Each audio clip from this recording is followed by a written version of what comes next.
Hello and welcome to the program People, Politics and Power. I am Imoni Amarere.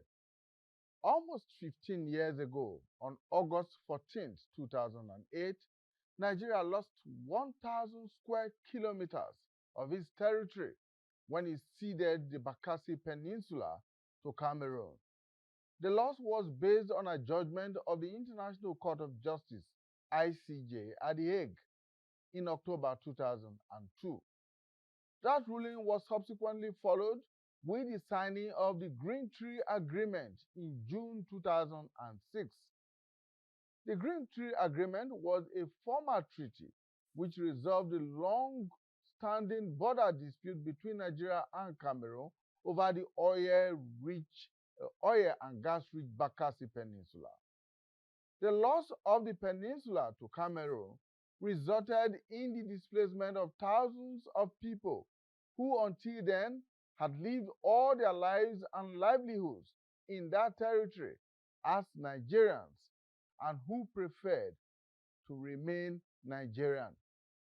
It was and remains a sore loss for many Nigerians who felt that the then federal government of General Olusegun Obasanjo did not do enough to secure Nigeria's claim to the land area in question. And 15 years on, there are strong indications that Nigeria may yet again be heading in the wrong direction as it risks losing more territory to Cameroon again if something is not done, and fast too, to prevent a repeat of the episode of 2008. According to the House of Representatives Ad hoc Committee on International Boundaries Dispute between Nigeria and Cameroon, Nigeria may lose another cross-river state territory to Cameroon if swift action is not taken. The latest involves the Danare and Biajua communities and about 10,000 hectares of land in the Boki area of Cross River State. According to the House Ad hoc Committee, this is as a result of the non-location of Pillar 113A by the Technical Committee of the Cameroon-Nigeria Mixed Commission, which could lead to land encroachment by Cameroon, with profound implications for Nigeria's territorial integrity and security. Now, one major question that arises from this latest development is why Nigeria's borders with neighboring countries, especially with Cameroon, have not been properly defined and demarcated over 62 years after independence. What are the mandates of the National Boundaries Commission and the Office of the Surveyor General of the Federation in this regard? On this edition of the program, we shall be exploring the issues in contention in the latest dispute and the possible way or ways out of this dispute. And I'm joined in the studio by two gentlemen. First, from my immediate left is Honorable Victor Abang. Honorable Abang is a member of the House of Representatives representing Boki Ecom Federal Constituency of Cross River State. Thank you so much for joining us. Thank you for inviting me. Also with us is Honorable Basi Akiba. He's a member also of the House of Representatives and a member of the House Ad hoc Committee on International Boundaries Dispute between Nigeria and Cameroon. Honorable Akiba, thank you so much for joining us. Thank you very much. Welcome. Good afternoon. All right, we shall be delving into our discussion right after now. Stay with us. Committee is entrusted with the task of addressing the ongoing border dispute. We recognize the gravity of the situation and the profound implications it holds for Nigeria's territorial integrity and the welfare of its citizens. A swift resolution is imperative to prevent history from repeating itself and to protect the rights and interests of Nigerians living in the affected areas. The committee wishes to express its appreciation and commendation for the relentless efforts of the following organizations and individuals who have worked hitherto tirelessly to ensure Nigeria is not shortchanged in the border dispute. The Office of the Surveyor General has provided invaluable expertise and geospatial data, enabling the committee to make informed decisions based on accurate information and maps of the disputed areas. The committee remains committed to a peaceful and amicable resolution, guided by international law and the principles of justice. It is confident that with the collective efforts of all the parties involved, a lasting solution can be reached, securing Nigeria's land and the well-being of its citizens. That was the chairman of the House of Representatives Ad hoc Committee on the boundary dispute between Nigeria and Cameroon, Honorable La. Right, so back here in the studio, Honorable Victor Abang and Honorable Basi Akiba, members of the House of Representatives, are here with us. Thank you so much, gentlemen, for finding time to come. Honorable Abang, let me begin with you. You were the one who brought this matter to the attention of the House of Representatives. What exactly is the issue here? Well, this issue has been lingering on since the ICJ judgment was issued. That's since 2002. Yes, the matter has been on right from the government of General Obasanjo when Donald Duke was governor of Cross River State. The matter has been lingering on, and attempts were made about April 16 this year to go and forcefully insert the missing pillar 113. And of course, the community resisted. And the community wrote to me on the 6th of June, stating their grievances. And I had to bring the motion to the House and the attention of the Nigerian Parliament to look into it. When you say there was an attempt made to insert the missing pillar, who made that attempt and how did that come about? There is a joint technical committee, a sub-body of the mixed commission. That committee was given the responsibility to retrace the boundary, and they have traced the boundary. There are a total of 114 pillars. About 6 of those pillars fall within Boki local government. Now, the pillars are numbered. There is pillar 113, but the contentious pillar is pillar 113A. Now, the Anglo-German treaty, because the treaty defines the various pillars from pillar 1 to pillar 114. And in describing pillar 113A, the Anglo-German agreement of 1912 to 1913, April 12, said that the pillar from pillar 113 to 113A is 9.6 kilometers on the road to Baji. Baji is in the Republic of Cameroon. So now, having said that, the JTT, for whatever reasons, are not following what this agreement is saying. Rather, the JTT is trying to, maybe because of the timelines of the contract that was given to the contractor, because the contractor was given timelines to go and demarcate the land. So he was ready to just finish his job and maybe get payment and go away. So he went ahead to project a straight line between pillar 112 and pillar 113. From our own understanding of the situation, the map should be like a triangle. You have pillar 113, you have pillar 113A, and you have pillar 114. But they are refusing to trace pillar 113. They are trying to project a straight line between pillar 113 and 114. And this passes behind Danare Primary School and even some government civic center that was built. So if we allow them to do that projection and implant that 113, 113A, in between 113 and 114 on the straight line, then about 10,000 hectares lost farmlands and over 20,000 people will be ceded to Cameroon against their wishes. Now, Mr. Kiba, your committee has been looking at this issue.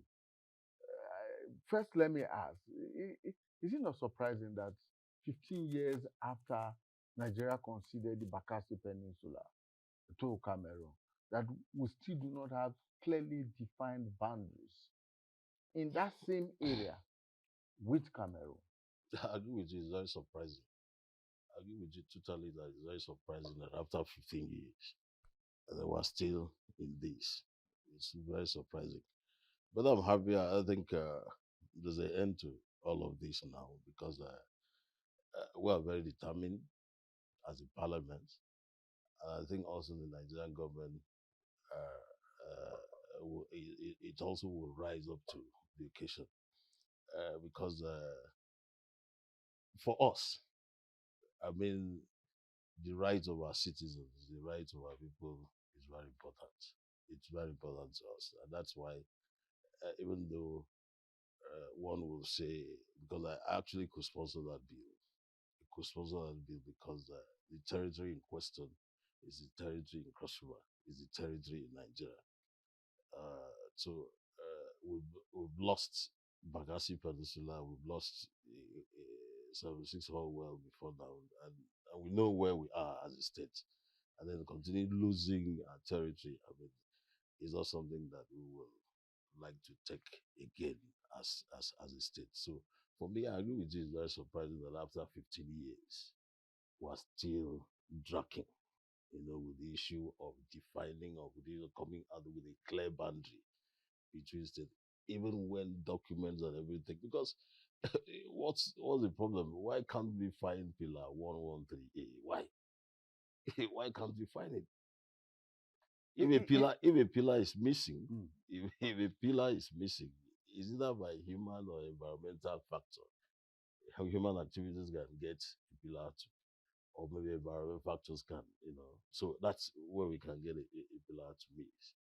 But there's a scientific ways that we can use to locate the pillar. So why is the joint tax team, in a hurry to go and put, an arbitrary line without making effort to find?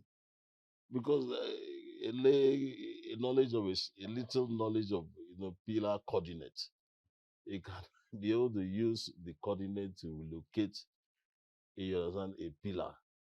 So why are we not doing that? Why are we in a hurry? Like my friend here will say, why are we in a hurry to go and use a straight line? Why are we in a hurry? So there's something in.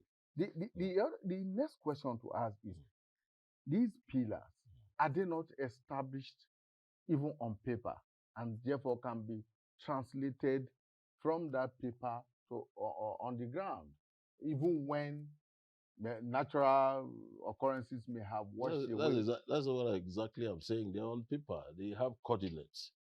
They're on papers. Yeah, when they're on paper, they have coordinates. So where you cannot see the physical pillar on ground, you should be able to use the coordinates, with some scientific equipment to locate where the pillars and plant it there. So the issue of missing, it shouldn't even be there. I mean, if we are sincere to ourselves, it shouldn't be there because we can locate it. We can locate it. So when you say, oh, we cannot locate it, and therefore we need to, come out with something else. I mean, it's something that we cannot explain. Honorable Abang, the joint task team, what is it made of? Who are members of the joint task team? Because I assume that when I hear joint, it means that it's made up of persons from both Nigeria and Cameroon. Yes, my understanding, I don't know who is representing Nigeria. My understanding of the joint task team is that a representative from Nigeria and Cameroon and the United Nations. But I don't know who is representing Nigeria, because what our people have reported to me and the way I've seen all this action seems to be like a calculated attempt to cede that land, because the Cameroonians, from what I have seen from the locals there, the people of because the people on the Cameroon side and the people on the Nigerian side, they speak the same language, they have the same culture, they have affinity, they intermarry, they have their own revered traditional boundary lines. Even when the boundary line is defined, they have where they had agreed. For instance, the Nigerian, the international boundary line after a demarcation runs across a certain Bepo River, runs across it. That means that um, some part of Cameroon now is in the international boundary, belongs to Nigeria. But both sides of in Nigeria, like Danare, and the Cameroon side, Baji and Dadi, they recognize that Bepo River as their traditional boundary. So the Nigerians farm on the Bepo side, on this other side of the river. The Cameroonians farm on the other side of the river. Even the security forces of Cameroon remain on the other side of the Bepo Bridge. The Nigerian security forces remain on this side of the Bepo Bridge. So this straight line is like an artificial line, because the JTT was supposed to retrace the boundary for certainty. But they are not respecting even the lines on paper and even the traditional lines, the boundary lines that the communities so revere and respect. Because the communities themselves, any boundary line that the people who are living there don't agree to, doesn't work. So the communities themselves agree that this is our boundary line. Even people who farm from Nigerian side, who farm on the Cameroon side, they know that they are there as strangers. Maybe if an in-law is on the Cameroon side, so he give them land to farm. They know that is Cameroon land. What is recognized by them is that Bepo River is their natural boundary. And the Bepo River is about 5.83 kilometers from the Pillar 113. 5.83 miles. Approximately the 6 kilometers that the German treaty describes the boundary. So that pillar will definitely be somewhere after the Bepo River. But the JTT is in a hurry to finish this assignment and is not exploring the possibility of going to even Cameroon territory to look at that pillar to enforce the demarcation. Do you think that this is there may be some deliberate attempt at hiding that pillar? I think it's not an issue of thinking. I think it's a deliberate attempt. It's a deliberate attempt of hiding the pillar.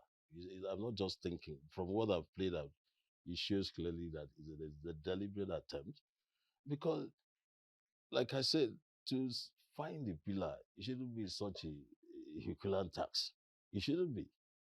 I mean, there are so many ways that Google, there are so many ways that you can. Technology has advanced beyond what it was when Exactly. that So there's no German agreement was made. So when the issue of we cannot find a missing pillar, and for that reason we must, deploy a straight line method to divide it, then it is deliberate. It's just deliberate. I don't need anybody to tell me. I don't think. I think it's just deliberate, and that's why we should all be concerned.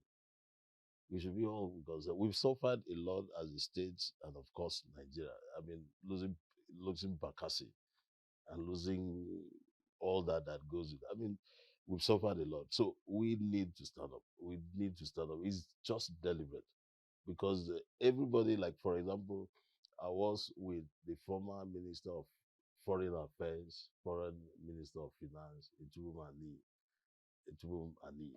I was with him. I said, why are we talking about that? He knows how that pillar can be. He wrote a memo to the High Court committee. He wrote a memo to us, to the other committee, that he has document, he has ways that we can find that pillar. So why are we not exploring all of that? Why are we in a hurry to, adopt a straight line method to, put the boundary? For us, because even in the United Convention and the rights of territories and religions, doesn't allow you to, if people say they are here, you cannot just move people anyhow. So for us, we're serious about this. In a very short time, as a committee, we'll be done with our work. And before that, in 2014, because my brother has just showed me, a work that was done by the Senate committee on the same matter. And with some recommendations. So if you are going back in 2023, why did you look at recommendation of the Senate committee in 2014? But you jettison that and say, oh, so it's actually very deliberate. I think it's very deliberate. Honorable Abang, he just mentioned the work done by the Senate committee in 2014. Yeah. That was several years back. Yeah. I mean, so tell us more about that Senate committee finding at that time. Well, the Senate committee finding, the committee interacted with all the stakeholders on the issue, and they came up with some resolutions.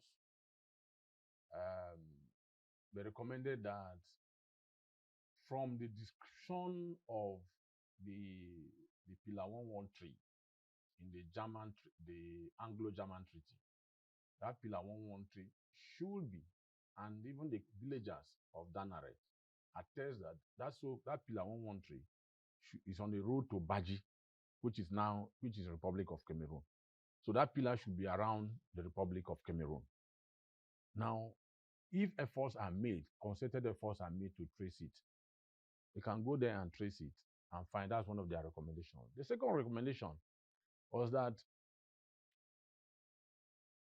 the communities of Nigeria and the ones on Cameroon on that boundary dispute, they respect, they revere their natural boundary more than even the artificial creation of the Anglo-German Treaty.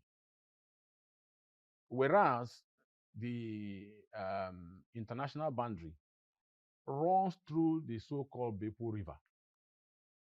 But the communities themselves have adopted the Bepo River as their boundary.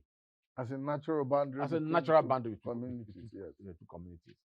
So they recommended that the Nigerian government and the JTT especially should take that territory, adopt that the boundary of the local communities, because they are likely to respect it, because that's what they have grown over the years, over a century. In fact, they started living there before the Anglo-German Treaty. So if after the Anglo-German Treaty, they have their own territory, they respect their own territory, they are most likely to respect what they freely agree than what is imposed on them. So they recommended that government should be a negotiated approach between the both communities of Nigeria and Cameroon on the acceptable boundary to resolve this issue. That was the Senate. That was the Senate report. That report, is it available? Was it made available to government or to government institutions? For instance, the Boundaries Commission and the Surveyor General of the Federation, because these are, and of course the Office of the Attorney General of the Federation. So these are government institutions that should be seized of the matter. In the course of this assignment, when the committee wrote to me, because I know I was in the Senate in 2014 when they came with that matter. I was then a legislative aide. I was working with former Senate President David Marks when they came with that issue, and I was present when they made the presentation before the Senate, and I was aware of the painstaking efforts of the Senate going to visit Cross River State, going to visit the disputed territory, and they wrote a report, which I thought that the various stakeholders Yes. in this process would have been given a copy.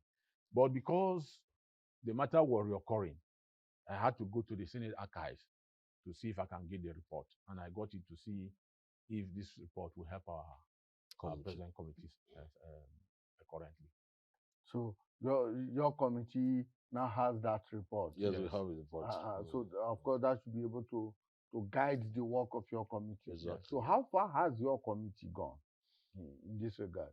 For us at the level of the ad hoc committee, we just had our inaugural ad hoc committee meeting. We set out an agenda, constitute the various subcommittees, and they are working. The House gave us 4 weeks to get back to the House. We do hope with the speed that we are going, engagement is going on. And from what he has explained, I mean, both communities, communities in the divides, Cameroon, Nigeria, they have their own natural boundary. They have agreed on certain boundary lines. And a joint technical committee, for me, I think did not even move down to even engaging with this community. Because if you say you haven't seen it, the Senate committee say if concerted effort is made, to establish the locations of 133A pillar 133A, and we cannot resort back to what the community think. And if you didn't find, you needed to get back to the community to engage them properly, not to be in a hurry to use the straight line method to give them boundaries. I mean, so for us at the level of committee, within a short time, we are, coming back with our findings and our recommendations. So how does your committee intend to proceed? Is it likely to visit Yes. this location? Yes. Visit the communities Exactly. affected? Exactly. There's a subcommittee on engagement, stakeholders engagement. Stakeholders engagement means we'll go down to the community, we'll engage with them, engage with some other stakeholders, like for example, a name that I've just mentioned, a former foreign minister that was very involved in this. That is his Royal Highness Tubu Mani. That was very involved. We will also engage, the government. We will also engage the government at the state and the government at the local. So there's that part. There's also a technical, part of the committee that will also bring in the surveyors. We need to look at, was there any coordinates? If there was, why can't we use the coordinate to locate this pillar? All that will be going on. Within a short time, these subcommittees, will get, they've started working, so within a short time, they should be able to bring up the reports and we'll be able to harness all the reports and then present it to the House. I have a concern here. If about 7 or 8 years ago in 2014, the Senate committee dealt with this matter, and between that time and now, it appears that it has not been, the recommendations of that Senate committee have not been properly looked into and implemented by the various agencies of government and even the international mixed commissions have not been able to resolve it. How far do you think your committee's work will go in resolving this matter? Yeah, I think there's time for everything. Failure for the various agencies of government to actually look into the recommendation of the Senate committee and then get this, out of us. You understand? Does not mean that this other one also will move in that direction. I do not think so. I think when we are done, because of what this is giving, because like you said, you understand, for 15 years we've been dragging on this. I think everybody is tired. Everybody wants to be done with this and move on. So I think by the time we are done with with the committee work on these and recommendations are being put out, you understand, I think we'll also move a step further to ensure the implementation of our recommendation. Honorable Abang, the essence of having a mixed commission is to, as much as possible, resolve issues in a very diplomatic manner, in a very peaceful manner. If between 2014 and 2023, that mixed commission, with all its subcommittees, technical and whatever, have not been able to, or either failed to or unable to resolve this matter in an amicable manner to suit the or meet the needs of the communities involved. Why do you think that any steps being taken by the House of Representatives now will be any different? Well, I think that before now, the steps taken by the Senate, if they had respected them, would have resolved this matter. And I believe that the various stakeholders in this project, they would have tried various methods, because by the time they come back to that method, because one of the ways to resolve this matter is to fall back to the traditional boundaries that the two communities revere and respect. The two communities who have lived there for centuries respect those boundaries and are likely to continue to respect it. So if we go back to that recommendation, I'm very, very certain that if the committee reaches that conclusion, um, we'll be able to have a headway this time, because you can't continue to do the same thing and expect a different outcome, because they have seen that the Senate did a report which would have been useful to them, but they ignored it, and now they are still in trying to insert the pillar, because they went there with soldiers in April and tried to force the community that they want to forcefully put the pillars. And the community came out, 70-year-old women, 70, 90-year-old women came out with walking sticks and said, no, you can't do this to us. Our parents were buried here. This is our ancestral home. You can't do this to us. We will not accept. We are Nigerians. You cannot take us to Cameroon against our wish. So I believe that this time, if the community reaches a conclusion, we will be able to push it through. So soldiers from where? Those who went there in April? Nigerian soldiers? Were the ones being used to enforce? Being used by the JTT to enforce the insertion of that pillar. And our people rejected them. When our people came out, you can imagine the sight. They molested youths, but they were surprised at the resilience of people, our elders, chiefs, women, people who were born there, who have lived there for 70, 80 years. Their parents were buried in that land. They owe everything they have. Their farmlands are in that place. And then you get up suddenly and said, you want to put a pillar and seat them to another territory. Like my colleague said, one of our rights, even the rights of self-determination, is that you should determine where you want to be. You should determine where you want to be. You cannot come and force me to belong to another country against my wish. So the people of Danare and Biajua, they are Nigerians. They believe they're Nigerians. They believe in Nigerians. And I will use the opportunity to call on the Nigerian government to see how they can establish certain infrastructure of Nigerian government presence in those communities, to show that these are Nigerian places. Until recently, it was difficult to go to Danare. You have to go. It was, I think, the government of Lely Moki that did a road to that place. The road is still not tarred. The military who are stationed there have taken over the government health center. because there's no military post. They are staying in the government health center to provide security for the people there. So what now happened to the health center? It has, Yeah, it it has has been turned become into a A military military post. barracks. Yes. So no health facilities. I don't know how they are doing health facilities there, but their health center is now a military post. And immigration are on that route, custom are on that route. They are staying in people's houses, and there is no presence, no serious presence of Nigerian government. The Border Development Commission has not done anything there. Have not done anything in those places. And yet this is Nigerian territory. Okay, Nigeria is one of the few, or is one of the few countries in West Africa that is retain natural forest reserves.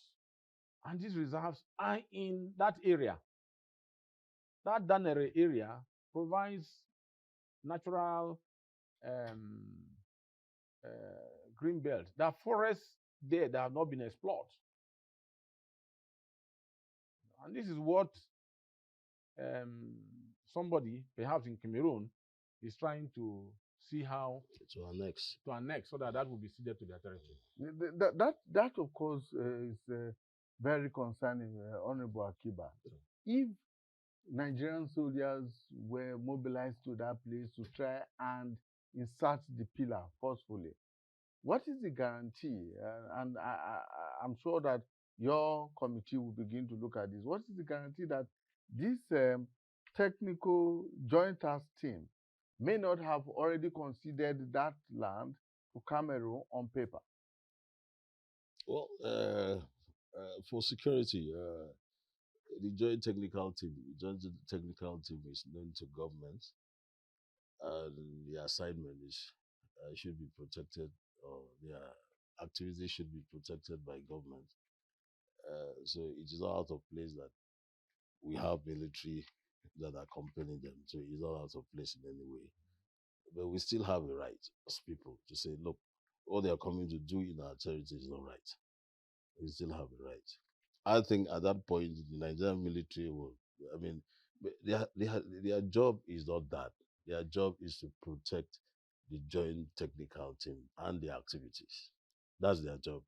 And that's what they go. So if they go there and they will rise up, like in this case that we rose up and said, look, you cannot do what is not right in our territory. You understand? Nigerian military have also seen, even though they do not have any constitutional power to speak on that matter. You understand? Because it's not theirs is that of protection. And the protection here is not even a joint technical team alone, even with for the community. You understand? Because in the course of doing this, anything can happen. So the idea is protect the people that are all involved, the stakeholders that are all involved here. So for that reason, I wouldn't say that Nigerians have no a joint technical a joint technical team have come up with something, and they said, Nigeria, this is what we have come at as Nigerian government. So we want to go and implement it. So what we need is security. Nigerian government can't say no. You understand? Go and implement it. But going there and the people rose up and said no, that is not a obligation. It's also a message to Nigerian government. So is your committee likely to interface with the joint technical team? Sure. Technical That's committee yes. to find out Exa- exactly what Exactly. they have done and what they may have recommended to All government. our committee, all the stakeholders that are involved in all this, the joint technical committee, the project steering committee, the joint monitoring committee, you understand, all the people that are involved in this, the community mixed commission, we need to reach out to them. Cameroon Nigeria Mixed Commission, every stakeholder that are involved, the Office of the Surveyor General, boundaries, boundary commissions, all that we need to reach out. That's the stakeholders engagement that we're talking. So we will engage them. Honorable Abang, Nigerians are still smarting from the loss of the Bakassi Peninsula in 2008. And now we have this on our hand. What's the proximity first? What's the proximity of the Bakassi Peninsula with these new territories that we're talking about now? Are they near or are they quite far apart? I think they are far apart. Bakassi Peninsula it's in Cross River South, and then this territory is in Cross River Cross River Central. Central. But if we allow this to happen, because if we allow this to happen, if they continue that, I mean that their projection, our Obudu Cattle Ranch, because it falls into that projection too. Yes. So if they succeed with what they want to do in Boki today, they may get to Obudu, get to Vanliku. That such that Obudu Cattle Ranch will become part of Cameroon. So the whole of that corridor is a boundary line. If you look at the map of Cross River, we are bounded by across almost the whole state. We are bounded by Cameroon from the south, from the north, and from the central. So it's at the central that this is happening. After I come just in Boki before Obudu, where you have the cattle ranch. Would you say that there was a lack of political will on the part of the immediate past federal government that was in power from 2015 to 2023 to resolve this matter and resolve it conclusively? No, I think that is the docility of we ourselves. Because, I mean, now that I brought the matter up in Parliament, the matter has been taken up. Our representatives, the federal government will not stay here and know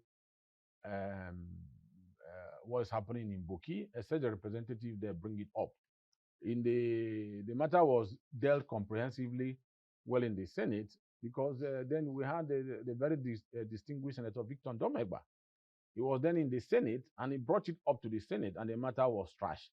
So subsequent representatives have not brought it to the attention of, I would have done the Parliament to do a follow-up. So that's why during my campaigns, the community told me that this was their problem, that I should solve this problem for them. And I promised them that once I come here, it was one of the first motions I was going to bring. And I'm very happy that the Parliament listened to me and took very, very, very proactive action to set up the ad hoc committee that began work. So it's more of the docility of we ourselves than the Nigerian government. I mean, the Nigerian government. Yeah, but the Nigerian state has the National Boundaries Commission. It has the Office of the Surveyor General of the Federation. And these are issues and areas that they ought to be seized of. They cannot just sit back here in Abuja that shares no boundary with any country. Cross River shares a boundary with Cameroon, and we have always known that. It's always been there. Yeah. It's always been an issue, I mean, that led to the loss of Bakassi. So shouldn't we have been paying a lot more attention to what happens in that area than we are doing at the moment? That's my concern. That's my question. But what we're saying here is we, the people that are directly affected, need to give that the necessary energy, that push. You understand? We, as the world, we need to continue to remind the Attorney General, the Surveyor General of the National Boundary Commission, as to what is affecting us, Nigerian government, like what we are doing now. You know, we need to constantly remind them. Nigeria as a country, there's a whole lot that is happening in this country. So if you don't provide that necessary energy, that necessary push, you know, from us, and that's what they say. A Senate leader brought up editions was taken and all that, and since then nothing happened. So there should have been a follow-up. There should have been people. We shouldn't be talking. We shouldn't be saying National Boundary Commission. There's still a lot that they haven't done, you know, concerning our boundary with Cameroon. And I think that's what we need to do more this time to get this, you know, of us. Because like I said, for 15 years, I mean, this has been dragging.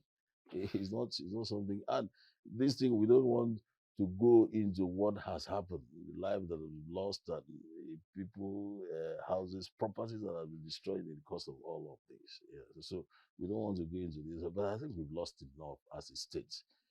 we've lost it enough as a state. So I think we need to stand up. We need to ensure that this thing is nipped in the bud, at least at this point. So far, Honorable Abang, there's been no reports of conflicts, armed conflicts. But do you think that if the efforts of the parliament at this point in time does not make the desired impact, that the people might want to take laws into their own hands, or want to take the issues into their own hands and find a way of resolving them? Yes, the people of that territory may definitely want to take the laws into their own hands if this matter is not resolved quickly. Uh, but we have been lucky because people on the Nigerian side and on the Cameroon side enjoy close affinity.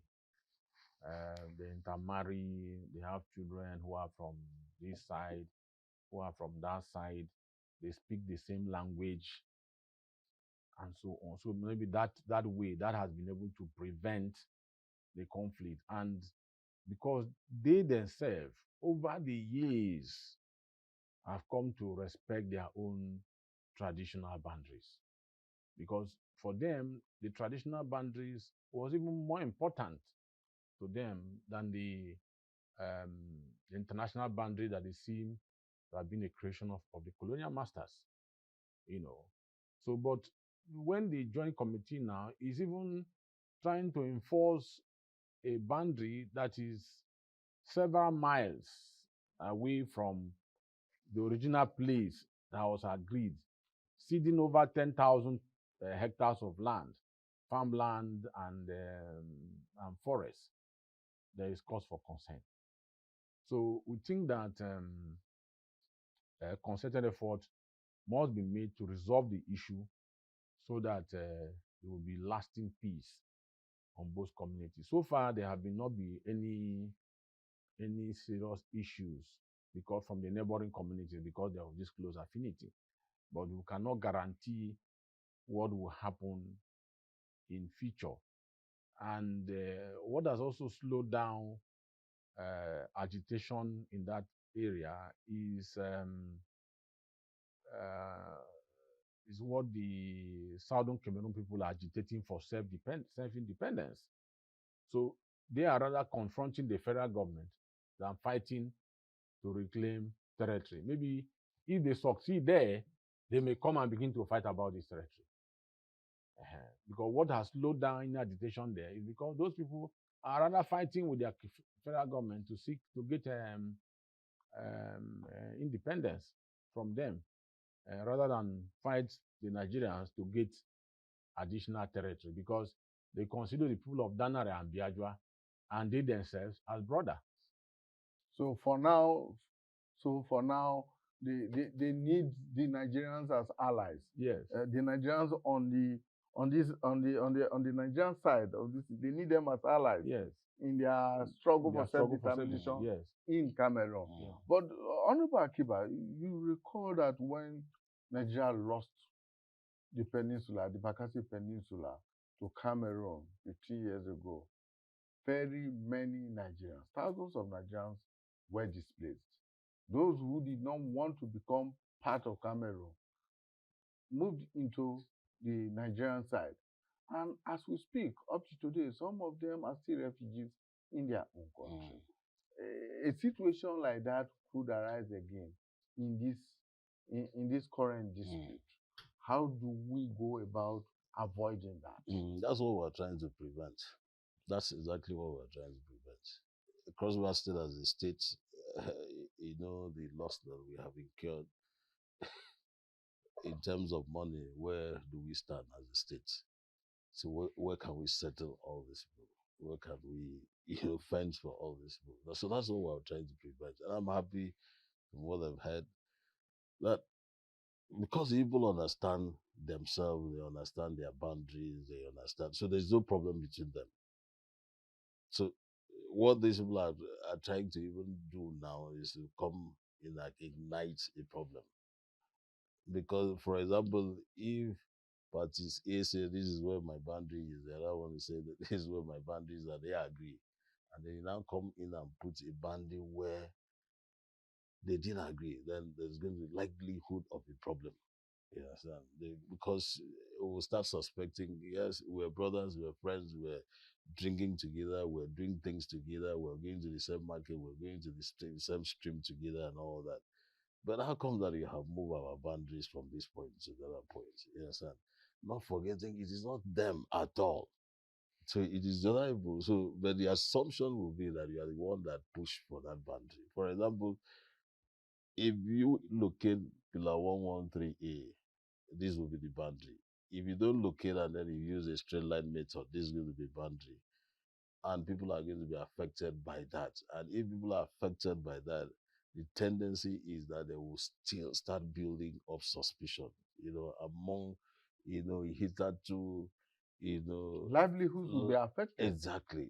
So it's a whole lot of things that will happen. So that's what we're trying to prevent, because Cross River State government is still battling with the part of resettling those people that said, no, I am not a Cameroonian, I am not a Cameroonian, I am a Nigerian. You understand? I want to remain in Nigeria. So Cross River State government, and a lot of things even Nigerian government promised that they will do, they have not done it up till now. And yet we're having a situation and again like this. So where do we go? And that's why we're saying, please, let's stand up and just get the right thing. We're not asking for anything. We're asking that the right thing has to be done. Just do it. And once you do that, I mean, we're fine. But you do know, Honorable Abang, that a parliamentary or a legislative resolution alone, after the committee must have completed its work, will not resolve this conflict. So, how far are you ready, as the mover of the motion, to push this further than the parliament? Well, so far, there's an assurance from the ad hoc committee that this time they'll do a thorough job.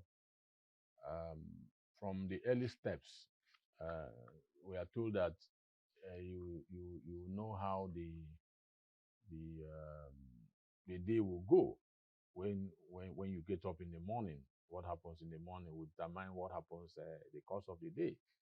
Um, the committee has engaged in several stakeholders, and I believe that engaging those two stakeholders beyond even the ones that have been engaged before, engaging those stakeholders will ensure a permanent solution to this problem. First of all, there was a green tree agreement based on the ICJ judgments. And because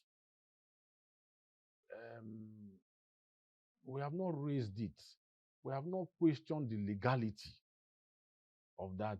Yes, we submitted ourselves to the jurisdiction of the International Court of Justice. After that, there was a green tree agreement, and treaties have to be ratified by the National Assembly. That was not done. So the validity of the green tree agreement is even in question.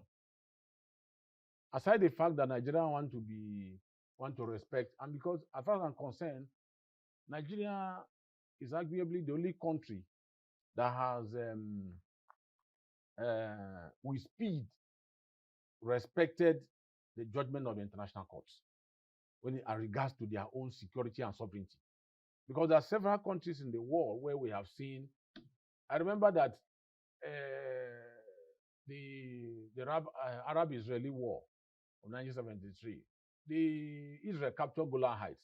They have refused to release it because when you stay in Golan Heights, you can overrun Israel.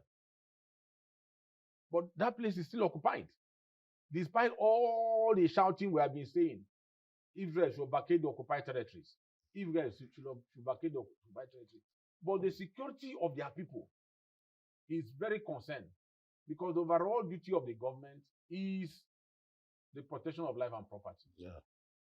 And if a country like Israel, I said they still have till today, that was taken in 1973, that Golan Heights is still under the control of Israel. Because if you have got there before, those of us who have gone to pilgrimage, if you stay in Golan Heights, you will overrun Israel. But they didn't give it out. So Nigeria should, based on patriotism, national security, and several other factors, should stand strong to ensure that this territory and the people remain in Nigeria. All right, thank you so much, Victor Abang. I hope that government and its agencies are listening to you, and they will, of course, heed your advice to ensure that these latest development is properly tackled and tackled very quickly, speedily, to ensure that there is no degeneration into armed conflict, and that the spirit and letter of the boundary agreement between Nigeria and Cameroon is respected, and that Nigerian citizens are fully protected wherever they are around the country. Thank you so much. Honorable Victor Abang, member representing Boki Ecom Federal Constituency of Cross River State in the House of Representatives. Thank you so much for coming. And Honorable Basi Akiba is a member of the House of Representatives and a member of the House Ad hoc Committee on International Boundaries Dispute between Nigeria and Cameroon. We do believe that this will be resolved speedily and in a very peaceful manner. Thank you, gentlemen. Thank you very much. Thank you very much. That's our program for today. Please join us again when we bring you a fresh edition of People, Politics, and Power. Bye for now.